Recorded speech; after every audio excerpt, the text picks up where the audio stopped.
मानवत येथील जुने असणारे प्रभाग क्रमांक 2, प्रभाग क्रमांक 3 व प्रभाग क्रमांक 5 यामधील अंतर्गत गणपती मिरवणूक मार्ग या रस्त्याचा प्रश्न कायमचा निकाली लागला असून युवा नेते डॉक्टर अंकुश लाड यांच्या हस्ते दिनांक 30 जानेवारी रोजी रस्त्याच्या कामाचे उद्घाटन करण्यात आले।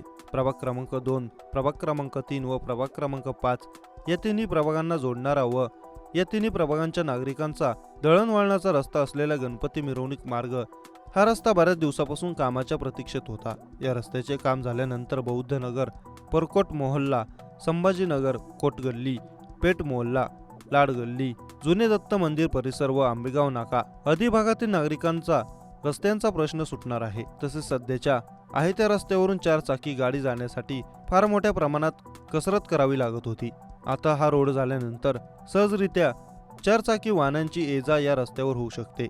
यामुळेच जुन्या मानवत परिसरातील नागरिकांचा रस्त्याचा प्रश्न कायमचा सुटला असून या भागातील नागरिक युवा नेते डॉक्टर अंकुश लाड यांचे आभार व्यक्त करत आहे। यावेळी या कार्यक्रमास किराणा असोसिएशनचे सुरेश सेठ काबरा, व्यापारी महासंघाचे ज्येष्ठ नेते संजयजी लड्डा, व्यापारी महासंघाचे अध्यक्ष तथा संचालक कृषी उत्पादन बाजार समिती ज्ञानेश्वर उर्फ बाळासाहेब मोरे, रेणकोची दहे, माजी नगराध्यक्ष गणेश कुमावत, माजी नगरसेवक दत्ताजी चौधरी, माजी नगरसेवक विनोद रहाटे, भाजप शहराध्यक्ष नागनाथ कुऱ्हाडे, युवा शहराध्यक्ष प्रवीण मगर यांच्यासह माजी नगरसेवक बळीभाऊ चव्हाण अँड अनिरुद्ध पांडे, बळीराम रासवे, लोकमतचे पत्रकार सत्यशील धबडगे, भाजप विद्यार्थी आघाडीचे शहर अध्यक्ष नंदू कचवे, बिजू पाटील, रतन दहे, बालाजी दहे, श्रीरंग सोरेकर, बंडू दहे, प्रभाकर दहे, रवी वाघमारे आदीसह तिन्ही प्रभागातील नागरिकांची उपस्थिती होती। मानवत प्रतिनिधी भाईसाहेब गायकवाड।